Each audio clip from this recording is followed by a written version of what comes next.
Hello everyone, welcome to the class of Network Analysis and Synthesis। आज हम लोग discuss करेंगे ग्राफ थ्योरी, जो कि आपके AKTU सिलेबस के हिसाब से अगर देखें तो ये यूनिट 1 है, ठीक है। और इस यूनिट में हम सारी चीज़ें कवर करेंगे और कोशिश करेंगे कि ये यूनिट आपको कॉम्पिटिटिव एग्जाम्स के लिए भी बेनिफिशियल हो। तो let's start the unit. First, what we have to learn in this video, first we will learn how to draw a graph, कि हम कैसे ग्राफ को ड्रॉ कर सकते हैं, क्या क्या टर्मिनोलॉजी उस ग्राफ में है, ठीक है। कैसे हम इंसिडेंस मैट्रिक्स और रिड्यूस इंसिडेंस मैट्रिक्स बनाते हैं, कैसे हम एक ग्राफ को डिजाइन कर सकते हैं इंसिडेंस मैट्रिक्स बनाने के बाद, कैसे हम पॉसिबल ट्रीज कैलकुलेट करते हैं, टाइसेट मैट्रिक्स क्या होता है, ब्रांच इंपिडेंस मैट्रिक्स क्या होता है, केवीएल इक्वेशन से कैसे सॉल्व करते हैं, ठीक है। तो cut set matrix, graph from cut set matrix, branch admittance matrix and equation of KCL, and last topic is concept of duality. तो देखिए ये जो टॉपिक्स हैं, ठीक है, ये जितने भी टॉपिक्स हैं ये बेसिक टॉपिक है हमारे, ठीक है, बेसिक टर्मिनोलॉजीज हैं, ठीक है। और इसके बाद ये जो पोर्शन है जिसमें हम टाइसेट मैट्रिक्स और ये सब निकालते हैं, ये हम केवीएल की इक्वेशन को सॉल्व करने के लिए यूज करते हैं, और these particular topics are use to solve equation for KCL. यानी कि अगर हमें नोडल इक्वेशन निकालनी है तो नोड इक्वेशन के लिए हम ये वाला मेथड अप्लाई करते हैं और लूप इक्वेशन के लिए हम ये मेथड अप्लाई करते हैं। तो चलिए स्टार्ट करते हैं। सबसे पहले how to draw a graph, graph को कैसे ड्रॉ करना है। तो देखिए ग्राफ को ड्रॉ करने का सबसे सिंपल तरीका क्या है कि आपके जितने भी एलिमेंट्स हैं उन सभी एलिमेंट्स को, लाइक रेजिस्टेंस है तो रेजिस्टेंस को हम सिंपल लाइन से रिप्रेजेंट कर सकते हैं। रेजिस्टेंस है, इंडक्टर है, कैपेसिटर है, ठीक है, एक combination of resistor and inductor, combination of inductor and capacitor, combination of resistor and capacitor, ठीक है। इन सभी को हम एक सिंगल लाइन से रिप्रेजेंट कर सकते हैं बिटवीन टू नोड्स। इसके अलावा अगर कोई वोल्टेज सोर्स है, ठीक है, उसके साथ में रेजिस्टेंस है, तब भी उसको हम सिंगल लाइन से रिप्रेजेंट करेंगे, ठीक है। बस हमें केवल क्या ध्यान रखना है कि अगर कोई करंट सोर्स है, करंट सोर्स है तो करंट सोर्स के लिए हम हमेशा उसको ओपन सर्किट करते हैं। फॉर एग्जांपल अगर ये करंट सोर्स है, ठीक है, तो इसको हम क्या कर देंगे, ओपन करेंगे। उसके अलावा सभी को हम कैसे रिप्रेजेंट करते हैं, शॉर्ट सर्किट से रिप्रेजेंट करते हैं। फॉर एग्जांपल कि if we have a circuit like this, ये एक रेजिस्टेंस है, यहाँ एक रेजिस्टेंस हमने लगाया, एक सब यहाँ पे इंडक्टर लगा देते हैं, यहाँ पे एक कैपेसिटर लगाते हैं, ठीक है, और यहाँ पे एक और वोल्टेज सोर्स लगा देते हैं, ठीक है, और एक करंट सोर्स हम यहाँ पर लगाते हैं। तो कैसे इसका ग्राफ ड्रॉ करेंगे वो आपको देखना है। तो सबसे पहले आप फाइंड आउट करेंगे कि नोड कहाँ पर है। नोड यानी कि जहाँ पर ब्रांचेज मिलती हैं, जहाँ से करंट का डिस्ट्रीब्यूशन होता है। तो एक ये है, एक ये है, ठीक है, और एक ये है, ठीक, और एक ये हमेशा रेफरेंस नोड आप जरूर मानेंगे, रेफरेंस नोड या रेफरेंस जंक्शन, रेफरेंस नोड आप हमेशा लेंगे। तो तीन नोड आपके पास हैं, सबसे पहले इनको ड्रॉ कर लेंगे, ठीक है, इन चारों नोड को हमने ड्रॉ कर लिया, ये रेफरेंस नोड है आर, ठीक है। अब आपको क्या करना है, आपको देखना है कि इस नोड से इस नोड के बीच में ये रेजिस्टेंस है, तो रेजिस्टेंस को मैंने आपको बताया क्या से रिप्रेजेंट करते हैं, एक सिंपल लाइन से रिप्रेजेंट करते हैं।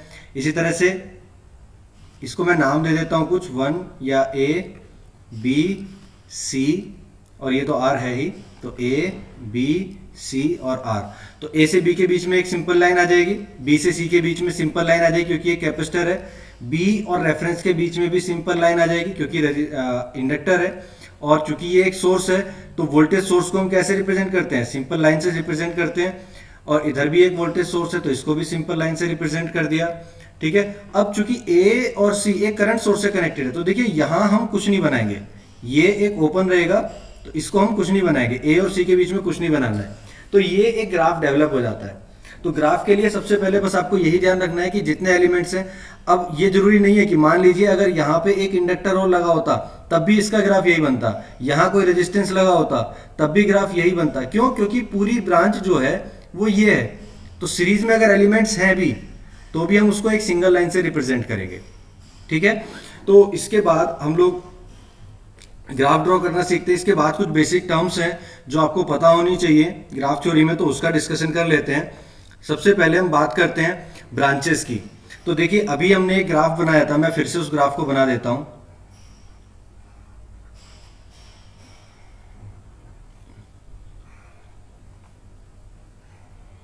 If this is the graph, ये ग्राफ मैं बना दे रहा हूं, ठीक है। अब इस ग्राफ में जो ब्रांचेस होंगी उसको हम कैसे डिफाइन करेंगे कि ब्रांचेस क्या है? It is a line segment which represent a network element और a combination of element connected between two points. देखिए दो पॉइंट के बीच में जो कनेक्टेड होते हैं, अब चाहे वो दो एलिमेंट्स हो, तीन एलिमेंट्स हो, चार एलिमेंट्स हो, उससे हमें मतलब नहीं है। हमारे दो पॉइंट्स के बीच में जितने भी कनेक्टेड है उसको हम क्या बोलते हैं? ब्रांचेस। तो यहां पे कितनी ब्रांचेस हो गई? 1 2 3 4 5 and 6 branches are present in the graph. तो ये क्या आती है? हमारी ब्रांचेस। कई बार इनको हम क्या बोल देते हैं? एजेस बोल देते हैं। इसको भी हम क्या बोल देते हैं? एजेस बोल देते हैं। जनरली ये जो वर्ड है एजेस, ये कंप्यूटर की ग्राफ थ्योरी में ज्यादा यूज किया जाता है, जो कंप्यूटर नेटवर्क में पढ़ी जाती है। तो इलेक्ट्रिकल नेटवर्क में इसका यूज कम होता है, but you should know, because कई बार ऐसा होता है कि एग्जाम में चेंज कर देता है टर्मिनोलॉजी। तो आपको पता होना चाहिए कि एजेस का मतलब ब्रांचेस ही है, नथिंग एल्स। नेक्स्ट जो हमारा मतलब है नोड या वर्टिक्स, इसको हम कई बार बोल देते हैं वर्टिक्स, ठीक है। तो नोड क्या होते हैं? ये किसी भी ब्रांच का एंड पॉइंट होता है। जैसे ये लाइन सेगमेंट है, इस लाइन सेगमेंट का एंड पॉइंट ये है, तो ये एक नोड है, ठीक है। And exist at the junction between two branch, two और मोर ब्रांच, टू और मोर ब्रांच, ठीक है। तो ब्रांचेस, दो ब्रांचेस के बीच का जो पॉइंट है या दो से ज्यादा ब्रांचेस के बीच का जो पॉइंट है उसको हम क्या बोलते हैं? ये नोड बोलते हैं, ठीक है। इसके बाद हम बात करते हैं ग्राफ की। तो ग्राफ के बारे में मैंने आपको बताया है कि ग्राफ क्या है? Consist A set of node connected by branch. Node को आप ब्रांचेस से कनेक्ट करते हो तो वो एक ग्राफ कहलाता है, ठीक है। इसके बाद हम बात करते हैं ट्री की। तो देखिए ट्री क्या होता है इसके बारे में आप समझिए।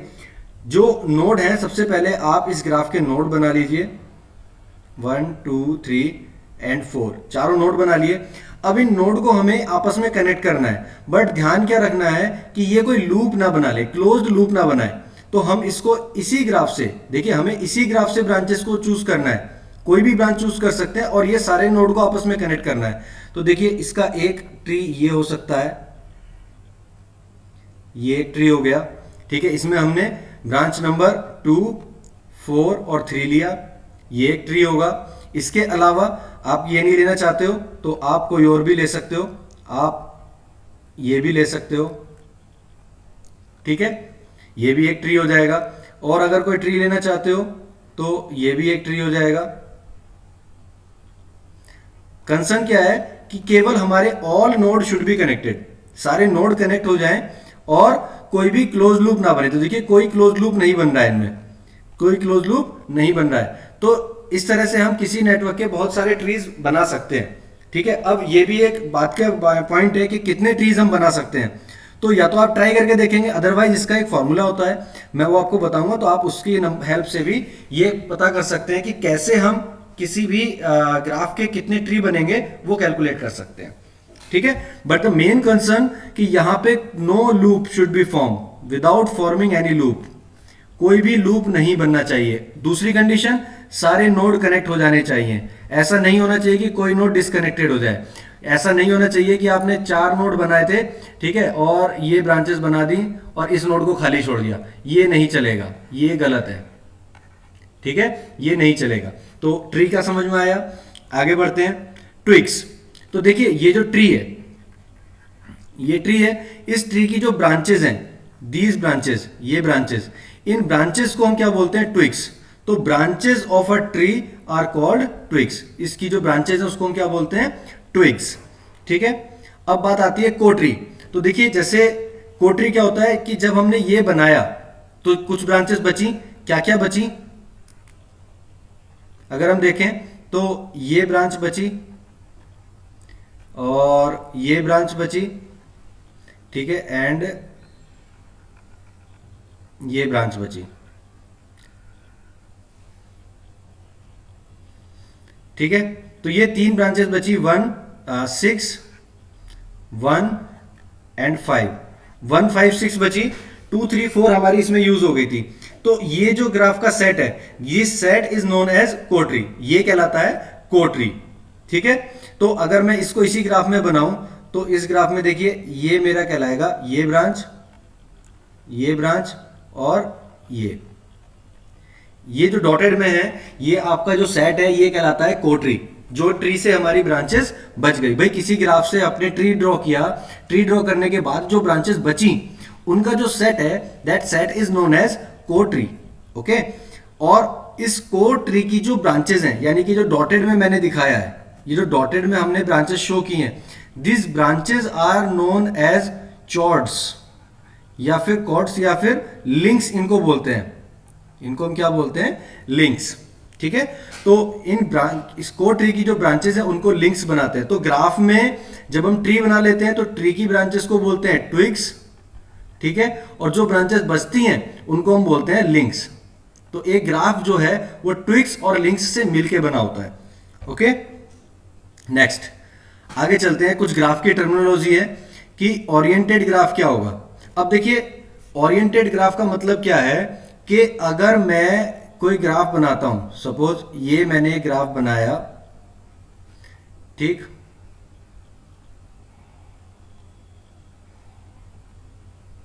If it is the graph, ठीक है, और इसको मैंने ऐसे ही छोड़ दिया, तब ये ग्राफ मेरा कहलाएगा अनओरिएंटेड ग्राफ या अनडायरेक्टेड ग्राफ। क्यों? क्योंकि ना तो मैंने इसको कोई नंबर दिया। अब अगर मैं इस ग्राफ को प्रॉपरली लेबल कर दूं, कैसे लेबल कर दूं? मैं इनको नाम दे देता हूं, नोड को ए, इस नोड को बी, इस नोड को सी, ठीक है, इस नोड को आर, और ब्रांचेस को भी नंबर दे देता हूं कि भाई ये 1 2 3 4 5 एंड 6। अगर मैं ब्रांचेस को नंबरिंग कर देता हूं और उनमें डायरेक्शन असाइन कर देता हूं, कोई भी रैंडम डायरेक्शन, जरूरी नहीं है कि आपकी डायरेक्शन क्या होगी, करंट को देखना है कि नहीं देखना है, कोई भी रैंडम डायरेक्शन आप मान लेते हैं। अब मैंने इस ग्राफ में हर नोड को कुछ नाम दे दिया, हर ब्रांच को कोई नाम दिया, हर ब्रांच में करंट की डायरेक्शन को मैंने बताया।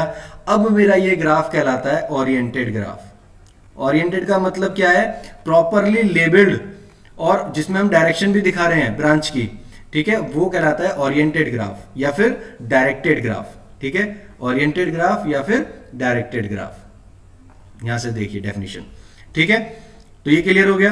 दूसरी बात, कनेक्टेड ग्राफ। अब देखिए कनेक्टेड ग्राफ क्या है कि अगर कोई ग्राफ ऐसा है जिसके सारे नोड आपस में किसी एक ब्रांच से तो कनेक्टेड हैं, कम से कम एक ब्रांच से वो कनेक्टेड हैं, यानी कि अगर मेरा ग्राफ ये है, ठीक है, और इसके सारे ब्रांचेस जो हैं वो कनेक्टेड हैं, कम से कम एक उससे, तो ये ग्राफ मेरा क्या कहलाएगा?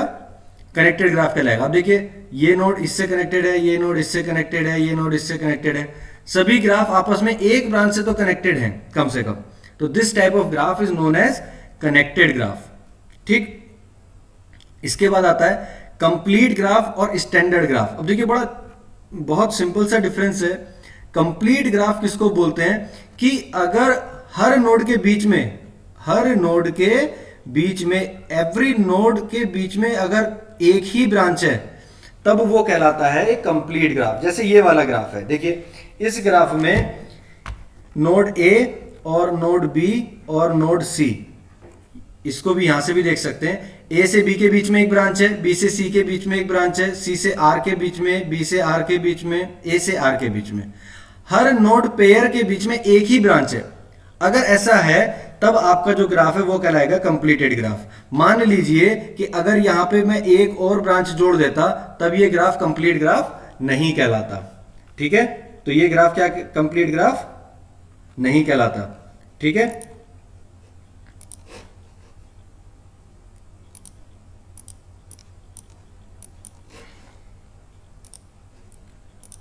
ओके, तो कंप्लीट ग्राफ समझ में आया। अब ये कंप्लीट ग्राफ क्या है कि आपके हर नोड पेयर के बीच में केवल और केवल एक ही ब्रांच होनी चाहिए, तभी वो ग्राफ क्या कहलाता है? Complete graph. अब इस कंप्लीट ग्राफ में ये जो ग्राफ मैंने बनाया है ये कंप्लीट ग्राफ है क्योंकि हर नोड पेयर के बीच में एक ही ब्रांच है। ठीक है, तो इस कंप्लीट ग्राफ के बारे में मैं बात कर रहा हूं, केवल ध्यान से सुनिएगा, कंप्लीट ग्राफ के बारे में बात कर रहा हूं, किसी भी ग्राफ के बारे में नहीं। जरूरी नहीं है कि सारे ग्राफ कंप्लीट ग्राफ हों, तो वो डिपेंड करता है कि जो हमारा ग्राफ बन रहा है वो कैसा ग्राफ है। तो इस ग्राफ के बारे में अगर हम बात करें तो कंप्लीट ग्राफ में क्या होता है, अगर आपको नंबर ऑफ ब्रांचेस निकालनी है तो इस ग्राफ की ब्रांचेस कितनी होंगी, तो b इक्वल्स टू होता है NC2। इस फॉर्मूले से आप निकाल सकते हैं। इसको अगर आप सॉल्व करें तो factorial n upon factorial of n-2 और इंटू फैक्टोरियल 2 सॉल्व करेंगे तो आपको मिलेगा n इंटू n-1/2। यानी कि अगर मेरे पास n नंबर ऑफ नोड होता है, n क्या होता है, number of node, if I have n equals to 4 तो मेरे पास कितनी ब्रांचेस हो गई, 4 इंटू n-1 यानी कि 3 अपॉन 2, तो 4 3 12 अपॉन 2 यानी कि 6 ब्रांचेस होंगी। आप कैलकुलेट कर लीजिए, 1 2 3 4 5 6 ब्रांचेस मेरी ये कंप्लीट ग्राफ में होंगी। अगर मेरे पास 3 नोड है, ठीक है, 3 नोड है, तो अगर मुझे इसका कंप्लीट ग्राफ ड्रॉ करना है तो देखिए इस नोड पेयर के बीच में एक ब्रांच होनी चाहिए, इस नोड पेयर के बीच में भी, और इस नोड पेयर के बीच में भी, और इस नोड पेयर के बीच में भी। ठीक है, सॉरी ये गलत बन गया, ये नहीं बनेगा, ये तो ऑलरेडी कनेक्टेड है। ठीक है, तो ये आपका जो बना, ये आपका बन गया। अगर 3 नोड है तो 3 नोड के केस में ये आपका कंप्लीट ग्राफ बनेगा। तो इसमें कितनी ब्रांचेस हो जाएंगी, देखिए 3 नोड है तो n इक्वल्स टू 3 यानी कि n इंटू n-1 यानी कि 3 इंटू 2 अपॉन 2, तो 2 से 2 कट जाएगा, कितनी ब्रांचेस आ गई, 3, तो 1 2 एंड 3। तो इस तरह से आप किसी भी कंप्लीट ग्राफ में कितनी ब्रांचेस होंगी वो बता सकते हैं। अच्छा जी, अब इसके बाद बात करते हैं कि कितने ट्री बना सकते हैं। अब इस ग्राफ में, एक कंप्लीट ग्राफ में कितने ट्रीज हो सकते हैं उसको देखिए आप। n की पावर n-2 इतने नंबर ऑफ आपके ट्रीज बन सकते हैं। यानी कि अगर मैं इसकी बात करूं तो n कितना है, 3 की पावर n-2 यानी कि 3 - 2, तो कितने बन सकते हैं, 3 की पावर 1 यानी कि ज्यादा से ज्यादा आप मैक्सिमम 3 ट्री बना सकते हैं। देखिए कैसे, एक ट्री तो ये बन जाएगा, ठीक है, एक ट्री आपका ये बन जाएगा, और एक ट्री ये बन जाएगा। इसके अलावा आप कोई ट्री बना ही नहीं सकते। अब मान लीजिए मुझे इसमें बनाना है, तो इसमें मेरे पास कितने नोड है, 4 नोड है, तो 4 इंटू 4 - 2 यानी कि 4 की पावर 2 यानी कि 4 का स्क्वायर, तो कितना हो गया, 4 4 16, यानी कि आप इसमें से मैक्सिमम 16 ट्रीज बना सकते हैं। डिफरेंट 16 ट्रीज आप इसमें से ड्रॉ कर सकते हैं। इसको ट्राई करिएगा, आपको पता चलेगा कि आप मैक्सिमम 16 ट्री ही बना पाएंगे, इससे ज्यादा नहीं बना पाएंगे। ठीक है, तो अगर किसी भी कंप्लीट ग्राफ के बारे में, फिर से मैं बोल रहा हूं, हम बात कर रहे हैं कंप्लीट ग्राफ की। ठीक है, फॉर एनी ग्राफ मैं उसका फॉर्मूला अलग बताऊंगा अगर किसी भी ग्राफ के लिए निकालना है तो। ठीक है, तो आगे बढ़ते हैं। Planar graph. अब देखिए प्लेनर ग्राफ क्या होता है कि सिंपल सी बात है, अगर किसी ग्राफ को हम प्लेन पेपर पे ड्रॉ कर पा रहे हैं, प्लेन पेपर पे अगर ड्रॉ कर पा रहे हैं या फिर एक 2D सरफेस पे ड्रॉ कर पा रहे हैं, तो वो ग्राफ क्या कहलाता है, हमारा प्लेनर ग्राफ। जैसे इस एग्जांपल में, ठीक है, अब अगर मुझे इस ग्राफ को कनेक्ट करना है, यहां भी मैंने कनेक्ट कर दिया, यहां भी कनेक्ट कर दिया, अब एक ब्रांच और है जो मुझे इससे इसको कनेक्ट करना है और मुझे इसको ओवरलैप करके जाना पड़ रहा है, इसको जंप करके जाना पड़ रहा है, मैं इसको बिना कट करे नहीं जा सकता हूं यहां तक। तो मैं क्या कहूंगा कि ये जो मेरा ग्राफ है ये एक नॉन प्लेनर ग्राफ है, नॉन प्लेनर, इसको मैं प्लेन पे ड्रॉ नहीं कर पा रहा हूं। ठीक है, तो plane without intersecting any branch, अगर हम एक ग्राफ को ड्रॉ कर पा रहे हैं पेपर पे बिना किसी ब्रांच को इंटरसेक्ट किए, नोड पे तो इंटरसेक्ट करेगा, उसके अलावा किसी पॉइंट पर अगर इंटरसेक्ट नहीं कर रहा है, तब हम उस ग्राफ को क्या बोलते हैं, planar graph. After that degree of A node, किसी भी नोड की डिग्री क्या होती है, अभी मैंने ग्राफ बनाया, ठीक है, और ग्राफ बनाने के बाद मुझे बताना है कि ए, बी और सी इनकी डिग्री कितनी है। तो ए की डिग्री कितनी होगी, आप काउंट कर लीजिए, ए नोड पे कितनी ब्रांच कनेक्ट हो रही है, तो 1 2 3, these 3 branches are connected on A, तो इसकी डिग्री कितनी हो गई, 3। इसके लिए कितनी होगी, 1 2 3, इसके लिए भी डिग्री कितनी हो गई, 3। इसकी डिग्री कितनी है, 1 2 3, इसकी डिग्री भी 3 होगी। इसकी डिग्री कितनी है, 1 2 3, तो यहां पे हर नोड की जो डिग्री होगी वो कितनी होगी, 3 होगी। क्लियर।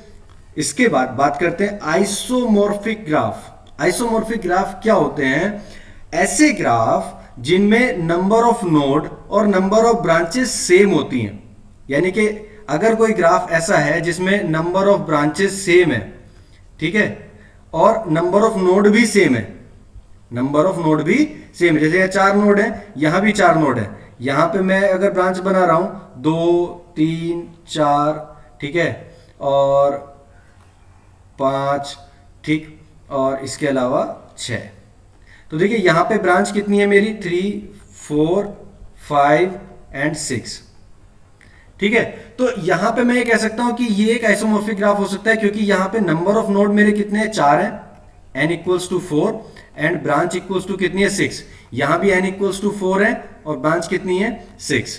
तो अगर मेरे पास सेम नंबर ऑफ ब्रांच है, सेम नंबर ऑफ नोड्स हैं और ग्राफ अलग अलग है, तो उनको हम बोल सकते हैं आइसोमॉर्फिक ग्राफ। दूसरा ये होता है कि अगर कोई दो ग्राफ ऐसे हैं जिनका इंसिडेंस मैट्रिक्स सेम आ रहा है, अब देखिए इंसिडेंस मैट्रिक्स क्या है ये मैं आगे बताऊंगा। इंसिडेंस मैट्रिक्स अगर सेम आ रहा है तब भी हम उनको बोल देते हैं कि वो एक आइसोमॉर्फिक ग्राफ होगा। ओके, आगे बढ़ते हैं। कुछ और टर्म्स हैं नेटवर्क टोपोलॉजी में जिसकी हम बात करते हैं। तो आगे बात करते हैं रैंक ऑफ ए ग्राफ। देखिए रैंक ऑफ ए ग्राफ क्या होगी कि ग्राफ में नंबर ऑफ नोड आप देख लीजिए, ठीक है, तो n-1 जो होगा that is the rank of graph. n-1 क्या होता है, ये ट्विक के इक्वल भी होते हैं, यानी कि जितनी ट्विक्स होंगी वही उस ग्राफ की रैंक भी होगी।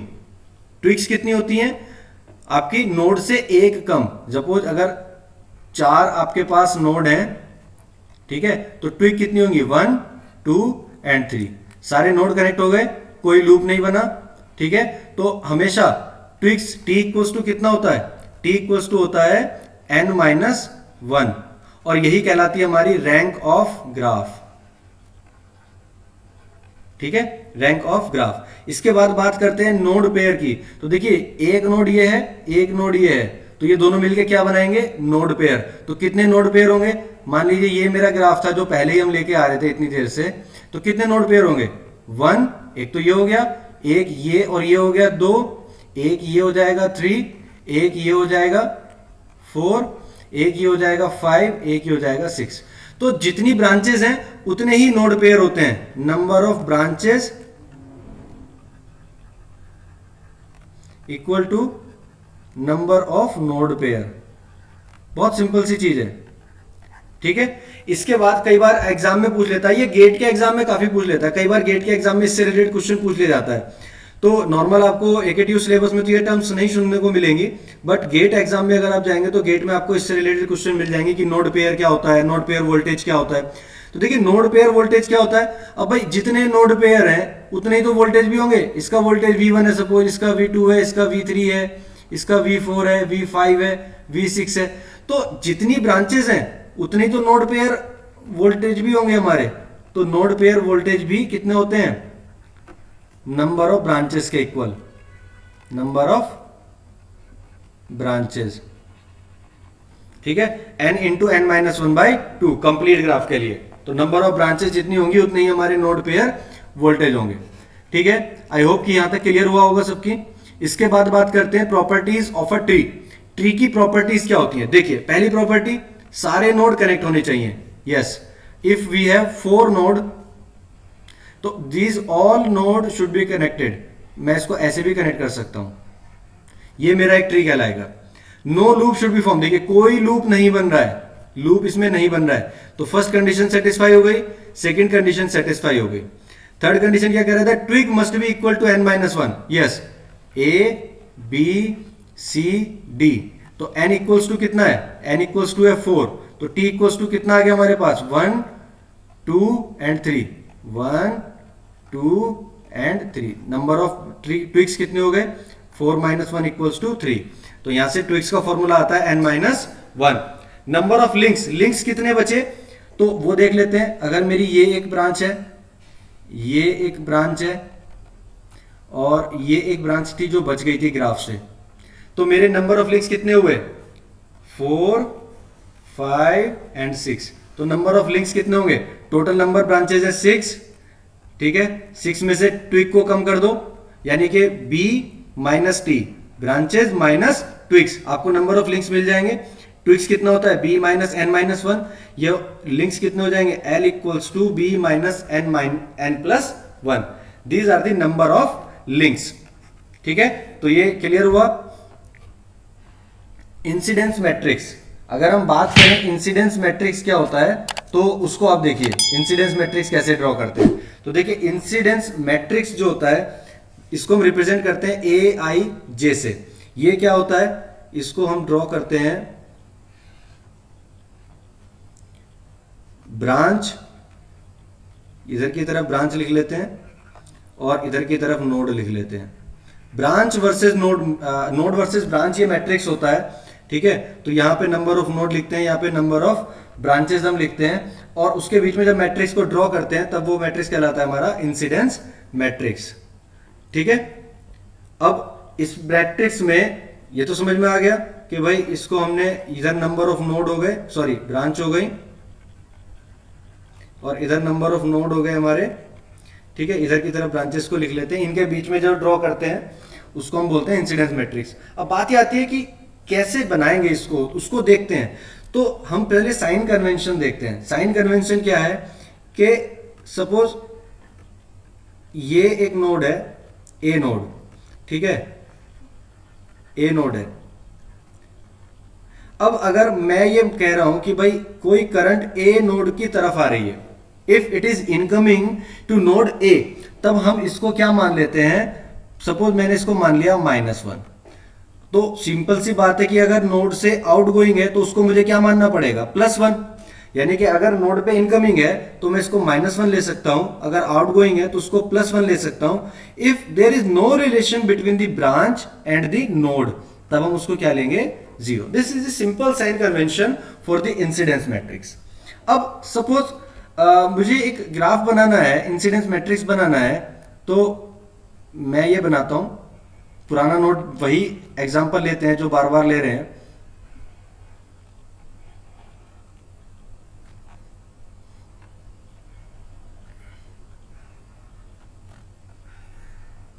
ठीक है, कोई भी रैंडम डायरेक्शन हमने मान रखी है। देखिए यहां भी डायरेक्शन का कोई लफड़ा नहीं है, आप डायरेक्शन कोई भी मान सकते हो। ठीक है, तो ए बी सी 1, कोई भी ब्रांच को नंबर दे सकते हो अपने हिसाब से, 3 4 5 एंड 6। अब अगर मुझे ये मैट्रिक्स बनाना है तो matrix A will be equal to होगा, इधर की तरफ मुझे ब्रांच लिख लेनी है, यानी कि 1 2 3 4 5 एंड 6। इधर की तरफ मुझे नोड लिख लेने हैं, ए बी सी, ठीक है, एंड आर, ये वाला आर। ठीक है, 4 नोड है, चारों नोड के लिए बना दिया। तो ये कहलाएगा मेरा इंसिडेंस मैट्रिक्स। अब कैसे बनाना है, आप सबसे पहले नोड ए के लिए देखिए, नोड ए, ये वाला नोड। ठीक है, अगर मैं इस नोड के लिए देखूं तो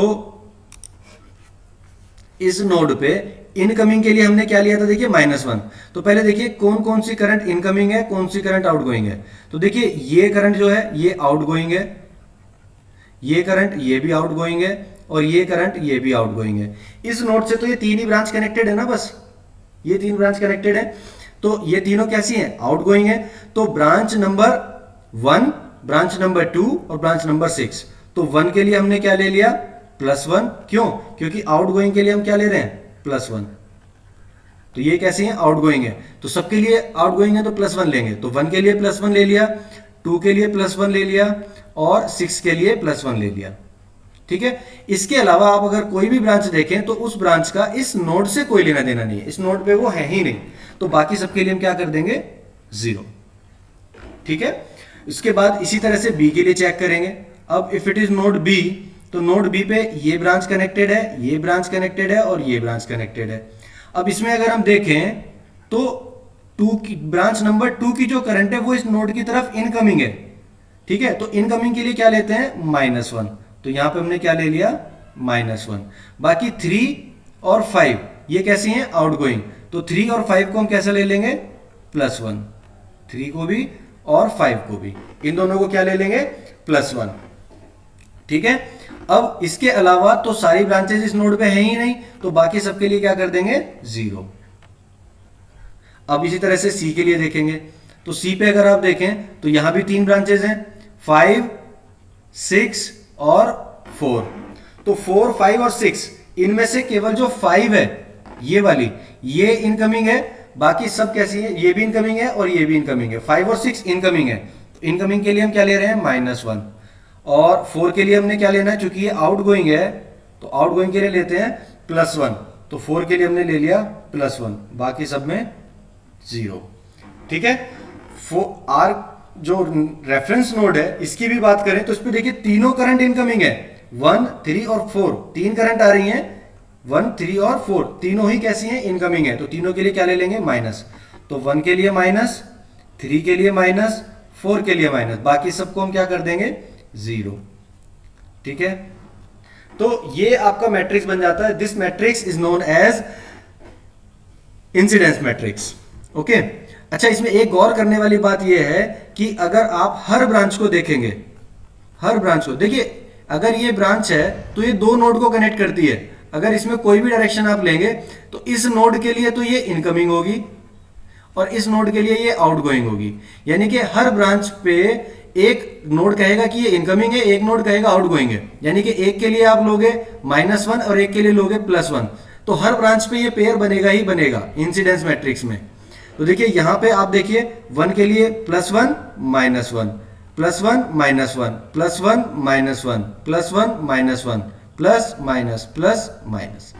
तो इस तरह से पूरे कॉलम का जो सम होगा वो हमेशा कितना आएगा, 0 आएगा। This is the property of incidence matrix. You can say कि हर कॉलम का जो सम आएगा वो क्या कहलाएगा, इंसिडेंस मैट्रिक्स कहलाएगा, या 0 होगा, सॉरी वो 0 होगा। आगे बढ़ते हैं, रिड्यूस इंसिडेंस मैट्रिक्स। अब देखिए रिड्यूस इंसिडेंस मैट्रिक्स में क्या है कि कुछ नहीं करना है आपको। इस पूरे मैट्रिक्स जो हमने बनाया है, इस मैट्रिक्स में से कोई भी एक रो को अगर डिलीट कर दें, कोई भी रो डिलीट एनी वन रो, कोई भी एक रो को अगर आप डिलीट कर दें तो वो क्या बन जाएगा, रिड्यूस्ड इंसिडेंस मैट्रिक्स बन जाएगा। ठीक है। तो वही हमें यहां पे करना है। रिड्यूस्ड इंसिडेंस मैट्रिक्स के लिए हमें क्या करना है, कोई भी एक रो को डिलीट कर देना है, कोई भी एक रो पूरे मैट्रिक्स में से।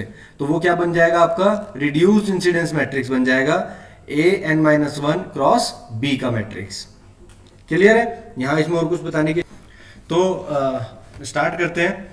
नंबर ऑफ पॉसिबिलिटीज कैसे निकालने हैं उसके लिए हम क्या करते हैं, जो हमने रिड्यूस्ड इंसिडेंस मैट्रिक्स निकाला है, रिड्यूस्ड इंसिडेंस मैट्रिक्स में a और उसका ट्रांसपोज अगर हम मल्टीप्लाई कर दें और उसका डिटरमिनेंट कैलकुलेट कर लें तो आपको नंबर ऑफ पॉसिबिलिटीज मिल सकते हैं। फॉर एग्जाम्पल अभी जो हमने एग्जाम्पल ले रखा है उसी एग्जाम्पल को लेके चलते हैं। ठीक है। Suppose this is the graph,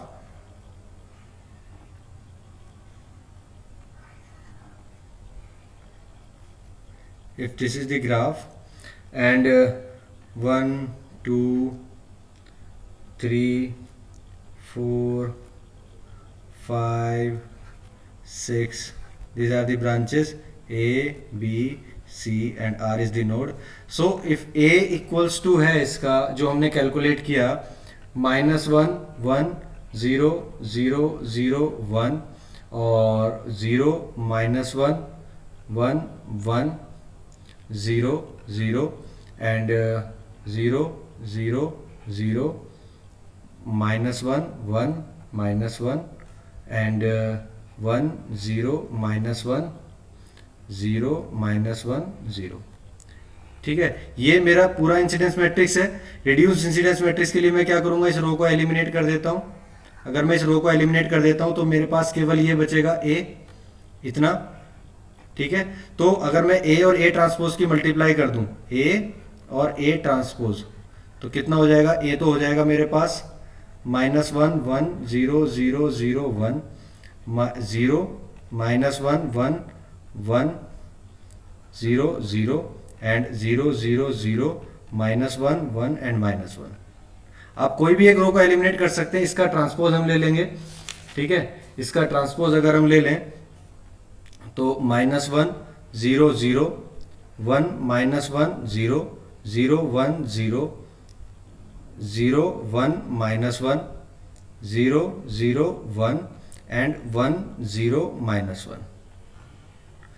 ठीक है, इन दोनों की मल्टीप्लाई कर देते हैं, तो इनकी मल्टीप्लाई करने पे हमें क्या मिलता है, अगर हम इन तीनों की मल्टीप्लाई कर देते हैं तो आप इसको सॉल्व कर सकते हैं। ये आ जाएगा 3 -1 -1 -1 3 और -1, और ये आ जाएगा -1 -1 एंड 3। ठीक है, इसको अगर आप अब इसका अगर डिटर्मिनेंट भी निकाल लें, क्योंकि मुझे इसका डिटर्मिनेंट चाहिए, तो इसका डिटर्मिनेंट मुझे निकालना पड़ेगा। तो इसका डिटर्मिनेंट कितना हो जाएगा, 3 into 3 9 -1 plus 1 into -3 -1 -1 into 1 plus 3, ये इसका डिटर्मिनेंट हो जाएगा। तो इसको सॉल्व कर लेंगे तो ये हो जाएगा 24, ठीक है, -4 एंड -4, तो आ जाएगा 16। ठीक है, तो देखिए जो ये चूंकि ये कंप्लीट ग्राफ है तो इसको मैं ऐसे भी निकाल सकता था, n इंटू n-2। तो नोड मेरे 4 थे, 4 और 4 -2 यानी कि उसका स्क्वायर 16 आ गया था। बट अगर मान लीजिए इसी ग्राफ में यहाँ पे भी कोई ब्रांच होती, तब उसका मैं इस मेथड से नहीं निकाल सकता था। तब मुझे क्या लगाना पड़ता, तब तो मुझे यही मेथड अप्लाई करना पड़ता।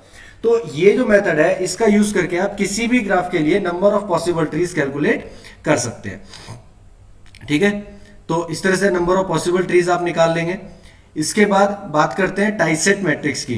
तो देखिए टाइसेट मैट्रिक्स जो होता है, tieset matrix is drawn between the loop current and branch current. ठीक है, तो if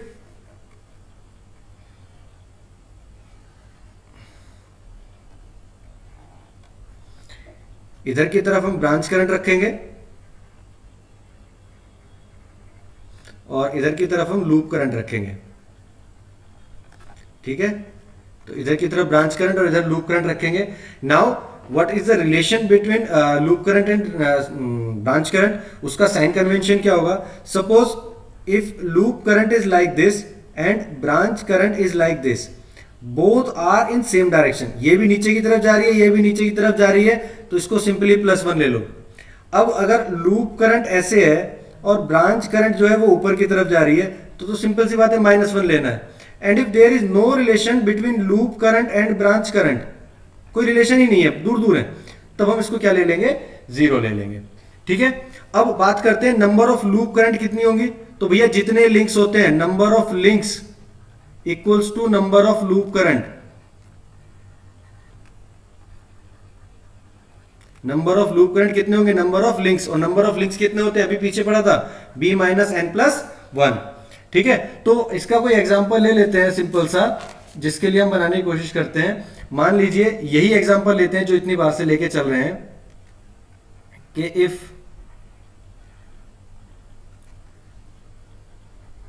suppose this is the tree, और अगर मुझे इसमें लिंक्स भी बनाने पड़ेंगे तो ये लिंक्स है मेरे। ठीक है, लिंक्स को हमेशा हम डॉटेड लाइन से शो करते हैं।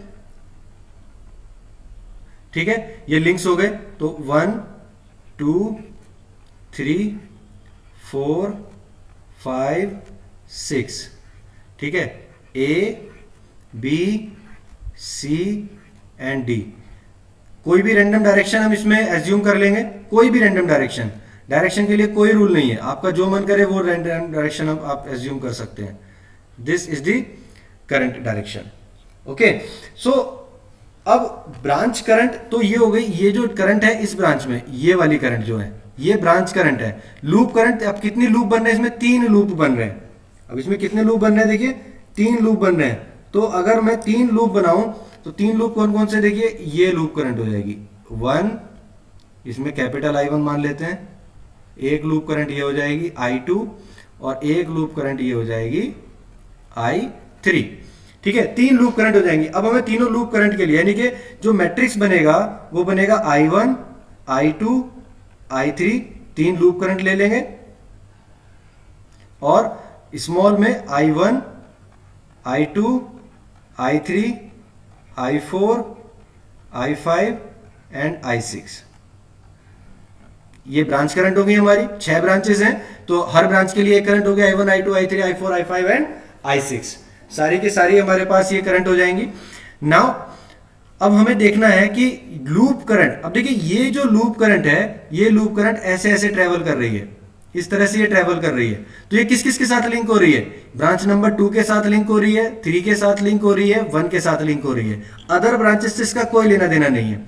तो देखिए पहले इनको ही मार्क कर लेते हैं। तो किस किस को, 2, 3 एंड 1, 1, 2 एंड 3 ब्रांचेस के साथ लिंक कर रही है। अब हमें ये देखना है किस किस के साथ में डायरेक्शन मैच कर रही है। लाइक जिस डायरेक्शन में I2 है, स्मॉल I2, उसी डायरेक्शन में मेरी लूप करंट है। देखिए लूप करंट ऐसे चल रही है ना, ऐसे चल रही है, तो यही डायरेक्शन इसकी डायरेक्शन है, तो सेम डायरेक्शन है, तो 2 के लिए क्या हो जाएगा, +1। ठीक है, 3 के लिए देखिए लूप करंट की डायरेक्शन नीचे जा रही है और इसकी डायरेक्शन भी नीचे है, तो 3 के लिए भी क्या हो जाएगा, +1, क्योंकि डायरेक्शन सेम है। अब आगे चलते हैं 1 में। देखिए 1 में लूप करंट ऊपर की तरफ जा रही है ऐसे, ठीक है, जबकि ब्रांच करंट नीचे की तरफ जा रही है, अपोज कर रही है, तो इसको हम क्या ले लेंगे, -1। क्लियर हो गया। बाकी सारी ब्रांचेस के लिए हम क्या कर लेंगे, 0। I2 कितना हो जाएगा, अब देखिए I2 है ये, I2 के लिए आप क्या करेंगे, अब I2 किस किस के साथ जा रहा है, 4, 5 एंड 3, तो 3, 4, 5, यानी कि ये 4 एंड 5, बाकी सब में तो 0 आ ही जाएंगे क्योंकि बाकी ब्रांचेस इससे लिंक्ड नहीं है। अब हमें ये देखना है कौन सा पॉजिटिव होगा कौन सा नेगेटिव होगा। तो देखिए सबसे पहले ऐसे चलते हैं, ये डायरेक्शन है 4 नंबर ब्रांच की और हमारी लूप करंट की डायरेक्शन भी यही है, ऐसे घूम रही है, तो लूप करंट की डायरेक्शन ये है और यही 4 की है, तो 4 के लिए ले लेंगे +1। ओके, 5 के लिए देखिए ये भी डाउनवर्ड है, लूप करंट भी डाउनवर्ड है, तो 5 के लिए भी क्या हो जाएगा, +1। 3 के लिए देखिए 3 नीचे जा रहा है, ये लूप करंट ऊपर जा रही है, तो 3 के लिए क्या हो जाएगा, -1। ये हो गया। अब I3 के लिए देखिए I3 6 में जा रही है, 4 में जा रही है, 2 में जा रही है, ऐसे जा रही है, तो 6, 2, 4 और 6, यानी कि 2, 4 और 6 बाकी ब्रांचेस से लिंक्ड नहीं है, तो बाकी ब्रांचेस में हम क्या लिख देंगे, 0।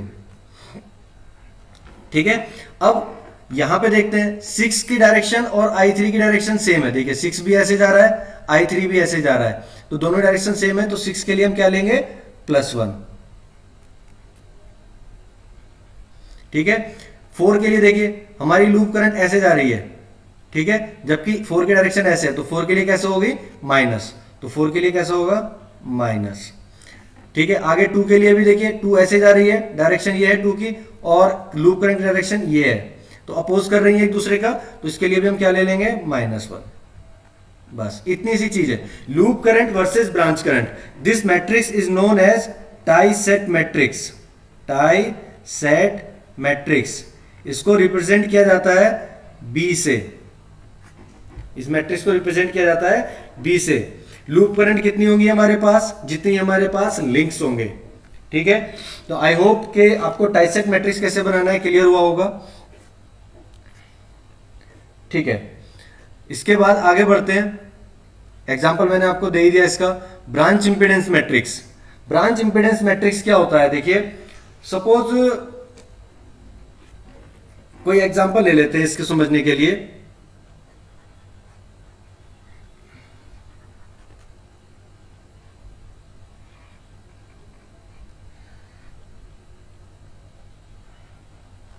देखिए ब्रांच नंबर 1, 2 और 3 नोड कितने होंगे, एक नोड ये होगा, एक ये रेफरेंस नोड होगा।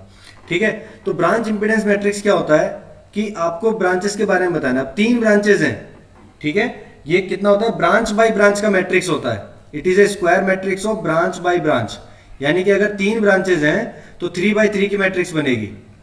ठीक है, 3 ब्रांचेस हैं तो 3/3 की मैट्रिक्स बनेगी। तो 3/3 की मैट्रिक्स क्या होती है, Z11, Z12, Z13, Z21, Z22, Z33, Z31, Z32 and Z33। Now Z11 का मतलब क्या है, ब्रांच 1 का इंपेडेंस। ठीक है, तो देखिए ब्रांच 1 तो ये है, अब इसका इंपेडेंस मान लीजिए ये 2 ओम है, ये 3 ओम है और ये 5 ओम है। तो 1 ब्रांच में कितना इंपेडेंस है, 2 ओम, तो मैं इसको सिंपली लिख दूंगा 2। 1 Z12 का मतलब क्या है, ब्रांच 1 और 2 के बीच में। तो देखिए 1 ये है, 2 ये है, इन दोनों के बीच में कोई इंपेडेंस नहीं है आपस में। इनकी ये वैल्यूज कब आएंगी, ये वैल्यूज आएंगी जब सर्किट होगा हमारे पास मैग्नेटिक सर्किट और मैं म्यूचुअल इंडक्टेंस दिया होगा। मान लीजिए ये इंडक्टर होता और यहाँ पे मैं म्यूचुअल इंडक्टेंस देता कि भाई ये 2 एम का है, तब यहाँ पे ये वैल्यू आती 1, 2 या 2, 3 जो भी आती। क्योंकि रेजिस्टेंस है तो उसके केस में ये वैल्यूज नहीं आएंगी। तो 1, 2 और 1, 3 कितना आएगा, 0 आ जाएगा। ना तो 1 और 2 के बीच में कुछ होगा, ना 1 3 के बीच में कुछ होगा। सिमिलरली 2 1 भी 0 होगा। अब आता है Z22, तो Z22 क्या होगा, सेकेंड ब्रांच, इसका इंपीडेंस कितना है 3, 2 3 3 सॉरी 2 3 2 3 कितना हो जाएगा, 2 और 3 के बीच में कुछ भी नहीं है, यानी कि ये हो जाएगा 0। इसी तरह से 3 1 कितना हो जाएगा 0, 3 2 कितना हो जाएगा 0, और 3 3 कितना हो जाएगा, जो 3 का है, यानी कि 5। तो ये जो मैट्रिक्स आएगा, ये मैट्रिक्स क्या बनेगा, डायगोनल मैट्रिक्स बनेगा 2 3 5। बस ये होता है ब्रांच इंपीडेंस मैट्रिक्स, डिनोट किया जाता है ZB से। अब मान लीजिए कि आपको दिया जाता कोई एसी सर्किट, यहाँ एक इंडक्टर होता, यहाँ एक इंडक्टर होता, ठीक है, यहाँ एक कैपेसिटर होता, ठीक है, और यहाँ एक सोर्स होता, ठीक है, और आपको कहा जाता कि भाई ये 2 हेनरी का है, ये 3 हेनरी का है, ये 3 फैरेड का है, ठीक, और यहाँ पे एक म्यूचुअल इंडक्टेंस भी है इन दोनों के बीच में कि 1 हेनरी का ये म्यूचुअल इंडक्टेंस भी है। इसके लिए क्या बनाएंगे हम, तो देखो इसको मैंने मान लिया branch number 1, branch number 2 and branch number 3। तो Z11 क्या होगा, 1 ब्रांच का कितना है 2 हेनरी। इसको लाप्लास में लिखते हैं। 2 हेनरी का मतलब L अगर है तो उसको लिखेंगे LS, और अगर कैपेसिटर है तो उसको लिखेंगे 1/CS, इस तरह से लिखते हैं। तो इंडक्टर है 2 हेनरी का, तो इसको हम लिखेंगे 2 × S, ठीक है। अब 1 और 2 के बीच में कुछ है, यस, 1 और 2 के बीच में म्यूचुअल इंडक्टेंस है 1 हेनरी का, यानी कि इसको क्या लिखेंगे S। 1 और 3 के बीच में कुछ है, नहीं है, तो इसको क्या लिख देंगे 0। अब देखें 2 1 के बीच में कुछ है, यस, 2 1 के बीच में तो वही है S। 2 2 कितना हो जाएगा 3 हेनरी, यानी कि 3S, और 2 3 कितना हो जाएगा, 2 और 3 के बीच में तो कुछ नहीं है, इसलिए क्या हो जाएगा 0। अच्छा, अब Z31 कितना होगा, Z31 होगा 3 और 1 के बीच में कुछ है, नहीं है। 3 और 2 के बीच में कुछ है, नहीं है, 0। 3 3 कितना हो जाएगा, ये कैपेसिटर, तो इसको लिखते हैं 1/CS, यानी कि 1/3S, तो ये बन जाएगा। तो इसके लिए Z मैट्रिक्स ये बनेगा, ठीक है। तो I hope branch impedance matrix clear हुआ होगा, कैसे ड्रॉ करते हैं। It is a branch by branch matrix, जितनी ब्रांच होंगी सर्किट में उतने ही हमारा उतने बाय उतने का मैट्रिक्स बनेगा, ठीक है। इसके बाद आता है इंपीडेंस मैट्रिक्स। अब ध्यान से देखिए इंपीडेंस मैट्रिक्स क्या है। इसके लिए आपको टाइसेट मैट्रिक्स भी चाहिए, ब्रांच इंपीडेंस मैट्रिक्स भी चाहिए, और टाइसेट मैट्रिक्स का ट्रांसपोज चाहिए, ठीक है। तो अगर आपको चाहिए इंपीडेंस मैट्रिक्स Z, तो Z इज कैसे निकलेगा, B, यानी कि tieset matrix into branch impedance matrix into transpose of B, ये आपको निकालना होगा, ठीक है। तो सपोज अगर आपके पास if you have let's take an example, simple example ले लेते हैं फिलहाल, okay, yes, branch number 1 2 and 3, and if it is 4 ohm, it is 6 ohm, and it is 3 ohm, so if it is 10 volt, so now अगर हम इसका ZB draw करें तो ZB कितना हो जाएगा, देखिए 1 के लिए तो हो जाएगा 4, 2 के लिए हो जाएगा 6, और 3 के लिए हो जाएगा 3, ठीक है। तो ये मैट्रिक्स बन गया हमारा ZB। अब मुझे B बनाना है, तो B बनाने के लिए तो पहले मुझे ग्राफ बनाना पड़ेगा। तो देखिए ग्राफ बनाने के लिए तो ये एक ही नोड है और एक ही रेफरेंस नोड है, ठीक है। तो ये मेरी एक ब्रांच हो गई, और बाकी मैंने क्या, ये ट्री बन गया, और लिंक्स के लिए मैंने ये बना दिया। 3 ब्रांचेस थी, ब्रांच नंबर 1, ब्रांच नंबर 2 और ब्रांच नंबर 3। ये मेरा नोड है, नोड A, और ये मेरा रेफरेंस नोड है। I assume any current, suppose यहाँ पे मैंने डायरेक्शन इसकी ले ली, ये यहाँ ये ले ली और यहाँ ये ले ली, ठीक है। सो अब इसके लिए अगर मुझे ड्रॉ करना है तो इसमें देखिए लूप करंट कितनी होंगी, 2 लूप करंट हो जाएंगी, I1 एंड I2।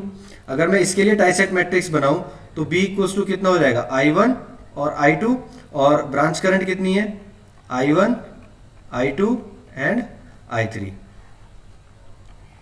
तो देखिए I1 के लिए देखिए ये 1 और 2 पे कनेक्टेड है, 1 के साथ में डायरेक्शन सेम है और 2 के साथ में डायरेक्शन सेम है, तो दोनों के लिए क्या हो जाएगा +1 +1, 3 के लिए क्या हो जाएगा 0।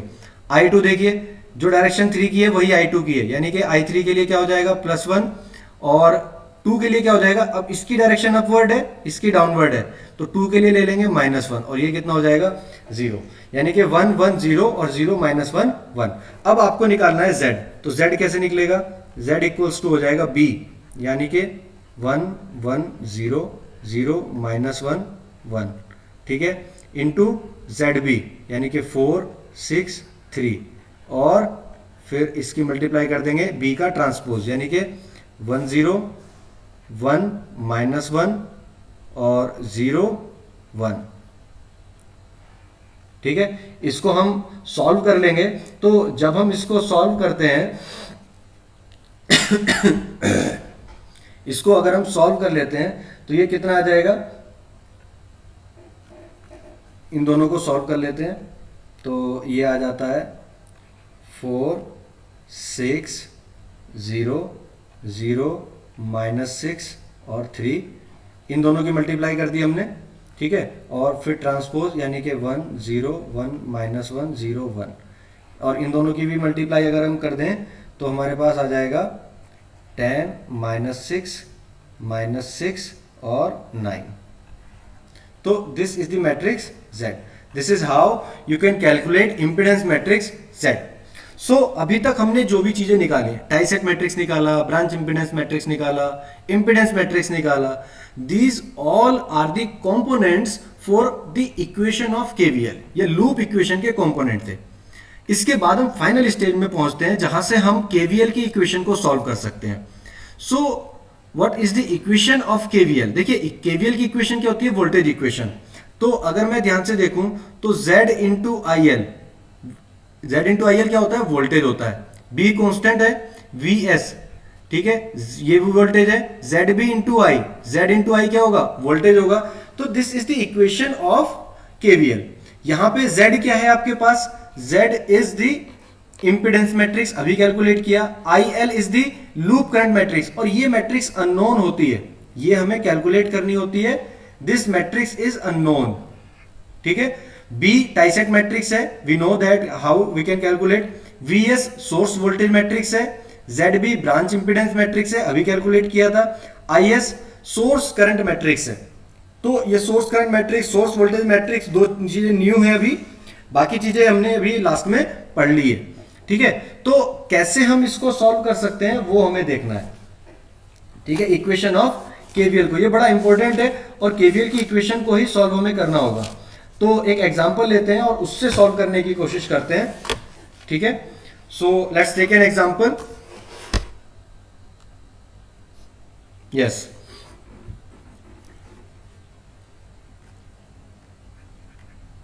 इस एग्जाम्पल में हम लोग सारी चीजें कवर करेंगे, जो चीजें हमने अभी तक करी हैं सारी, वो सभी चीजें इस एग्जाम्पल में कवर हो जाएंगी।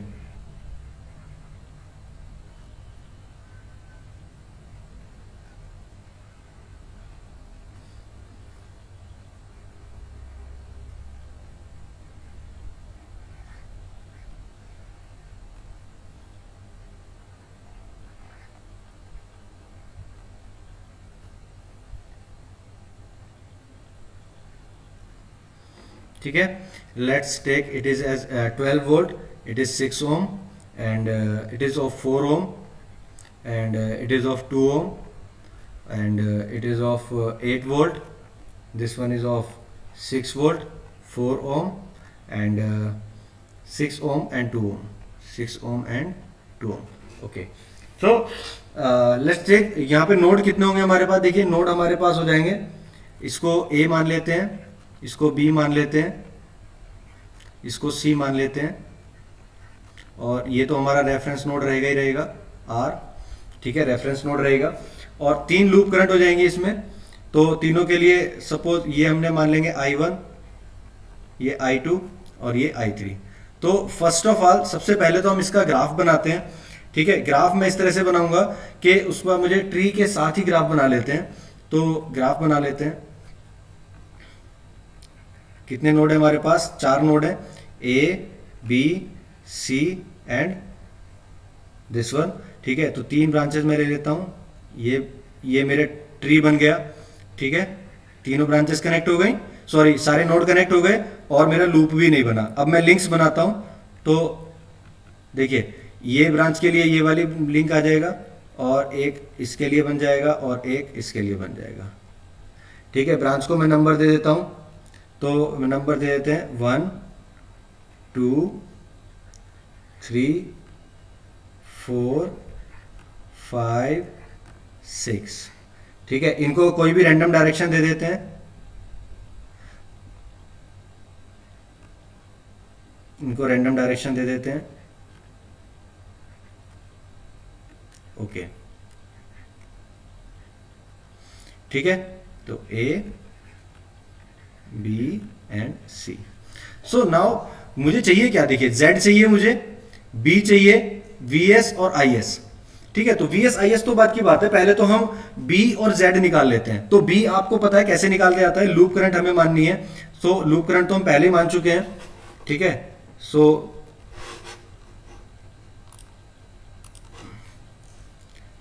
अगर मैं देखूं तो ये मेरी लूप करंट हो जाएगी I1 I2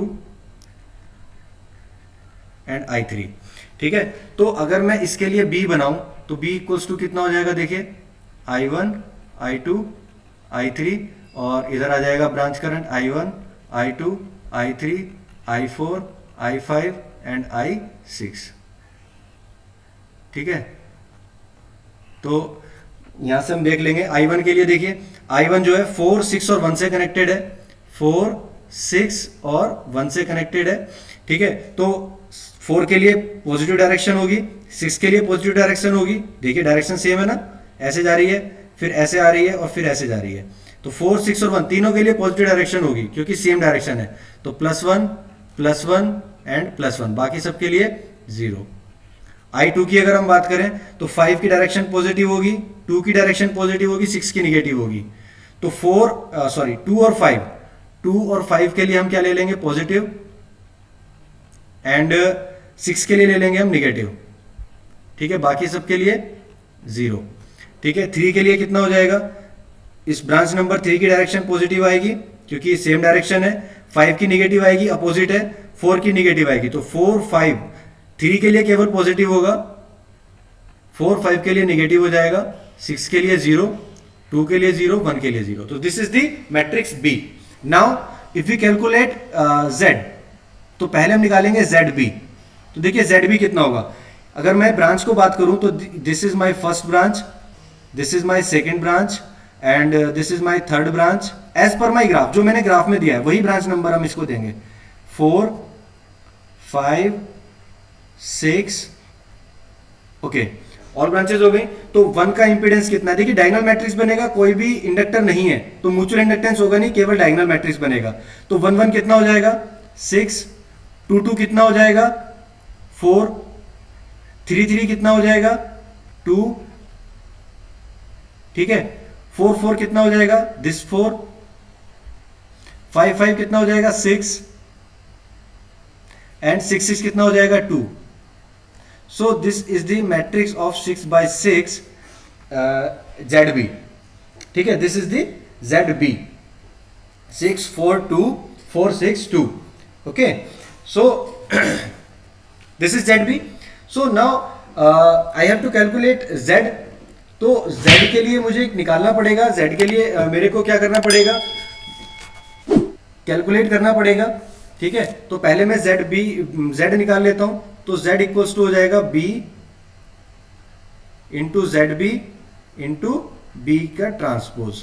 तो कितना हो जाएगा, देखिए इसको B और ZB को मल्टीप्लाई कर दीजिए, यानी कि अगर हम इन दोनों मैट्रिक्स को मल्टीप्लाई कर दें तो हमारे पास कितना आ जाएगा। सो आफ्टर मल्टीप्लाइंग, तो ये चीज निकाल रहे हैं, देखिए हम ये वाली चीज निकाल रहे हैं यहाँ पे। तो B इंटू ZB आ जाएगा 6 0 0 0 4 0 0 0 2 and 4 0 -4 and 0 6 -6 and 2 -2 and 0। Now transpose of B, तो बी का ट्रांसपोज कितना हो जाएगा 1 0 0 0 1 0 0 0 1 1 0 -1 0 1 -1 एंड 1 -1 0। इसको भी सॉल्व कर लेंगे तो हमारे पास z निकल के आ जाएगा 12 -2 -4 -2 12 और -6 and -4 -6 and 12। So this is how you can calculate z। ये z निकल के आ जाएगा। तो देखिए हमें ये चीज हमने निकाल कैलकुलेट कर लिया, ये चीज तो अननोन है, इसको हम कुछ कर ही नहीं सकते। b हमने कैलकुलेट कर लिया। अब vs और is हमें कैलकुलेट करना है। देखिए अब अगर मैं b के अंदर मल्टीप्लाई कर दूं तो मेरी इक्वेशन बन जाएगी z into I L equals to b into V S minus b into Z B into I S. अब देखिए आई एस क्या है, सोर्स करंट मैट्रिक्स है। इस सर्किट में कोई भी करंट सोर्स नहीं है, यानी कि आई एस मेरा कितना हो जाएगा, बाय डिफॉल्ट जीरो हो जाएगा। तो ये पूरी की पूरी टर्म ही मेरी जीरो हो गई। तो मेरे पास क्या बचा, equal to B into V S. ठीक है, तो अब देखिए वी एस क्या होगा, बी इंटू वी एस क्या होगा, Z into I L. Z क्या है, अभी हमने निकाला 12 -2 -4 -2 12 -6। इसको मैं थोड़ा सा पार्टीशन कर देता हूं पेज का। ठीक है, -4 -6 12, ये तो हो गया z into I L. Loop current कितनी है, 3, I1 I2 I3, तीनों अननोन है। अब b कितना है, b हमने निकाल रखा है पूरा का पूरा। अभी ये रहा आपके पास b मैं लिख नहीं रहा हूं क्योंकि जगह थोड़ी कम है। और is कितना होगा, sorry vs is the source voltage matrix. Now हमारे पास कितनी ब्रांचेस हैं, वी हैव 6 ब्रांचेस। अब देखिए कौन कौन सी ब्रांच में सोर्स लगा हुआ है। तो ब्रांच नंबर 1 में सोर्स है, 2 में सोर्स है और 3 में सोर्स है। तो देखिए 1, 2 और 3, 1 में जो सोर्स है 12 वोल्ट।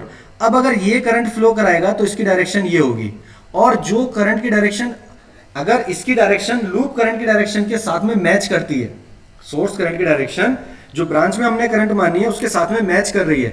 अब देखिए इसकी डायरेक्शन भी अपवर्ड है, इसकी भी अपवर्ड है। अगर मैं इसके हिसाब से मानूं तो इसमें डायरेक्शन हमने ये ली हुई है, इसमें डाउनवर्ड है डायरेक्शन। ठीक है, और इसकी डायरेक्शन ऐसे है। ये हमने एज्यूम की है ब्रांचेस में। देखिए ये ली हुई है ना, तो ये ब्रांचेस की डायरेक्शन हमने ली है। अब अगर मैं बात करूं 6 की, तो 6 में हमने ऊपर की तरफ डायरेक्शन ली है। जो सोर्स है ये भी करंट ऊपर की तरफ फ्लो कराएगा, तो मैच कर रहा है, यानी कि मैं सोर्स का वोल्टेज लूंगा प्लस में, कितना, +12। ब्रांच नंबर 1 में है ये, ध्यान रखिएगा। नंबर 2 में कितना है, ब्रांच नंबर 2 में 6 वोल्ट। अब देखिए अगर ये बैटरी करंट फ्लो कराए तो ये तो ऐसे कराएगी, जबकि हमने मान लिया उल्टा, तो इसको हम क्या लेंगे, माइनस। तो -6। 3 में जाएंगे तो अगर ये करंट फ्लो कराएगी तो ऐसे कराएगी, जबकि हमने डायरेक्शन ये मान लिया, तो ये भी अपोजिट मान ली। तो 8 को भी हम क्या ले लेंगे, -8। ठीक है, समझ में आया प्लस और -8 क्यों लिया हमने। इसके बाद हम क्या करेंगे, जितनी ब्रांच बची 4, 5 एंड 6, इसमें कोई भी सोर्स नहीं है 4, 5 और 6 में, तो इनके लिए क्या कर देंगे, 0। 4 में 0, 5 में 0, 6 में 0। So this is the b into V S. अब b की यानी कि इसकी और इस वी एस की मल्टीप्लाई अगर हम कर दें तो हमें क्या मिल जाएगा, कुछ मैट्रिक्स मिल जाएगा। That matrix is 12 -6 -8। So now we have this equal to this. अब मैं यहां से सिंपली इक्वेशन लगा सकता हूं और इसको इजीली सॉल्व कर सकता हूं। क्या इक्वेशन बन जाएंगी, I1 I2 I3 के साथ में मैं इसको सॉल्व कर सकता हूं कि भैया 12I1 -2I2 -4I3 equal to 12। ठीक है, -2I1 + 12I2 -6I3 equals to -6। और थर्ड इक्वेशन हो जाएगी -4I1 -6I2 + 12I3 equal to -8। इसको हमने इक्वेशन की फॉर्म में लिख लिया, इन दोनों मैट्रिक्स को इक्वेशन की फॉर्म में लिख लिया। These are the 3 equations. इन तीनों इक्वेशन को आप कैलकुलेटर से सॉल्व कर लीजिए, आपको I1 I2 I3 की वैल्यू मिल जाएगी कि भाई I1 आ जाएगा निकल के 0.55, I2 निकल के आ जाएगा -0.866 और I3 निकल के आ जाएगा -0.91। ठीक है, तो इस तरह से आप क्वेश्चंस को सॉल्व कर सकते हैं केवीएल का यूज करके यूजिंग ग्राफ थ्योरी। ठीक है, तो यहीं पे आज इसको ब्रेक करते हैं। ओके, नेक्स्ट क्लास में हम लोग डिस्कस करेंगे कट सेट मैट्रिक्स और इक्वेशन ऑफ केसीएल। ओके, चलें बाय।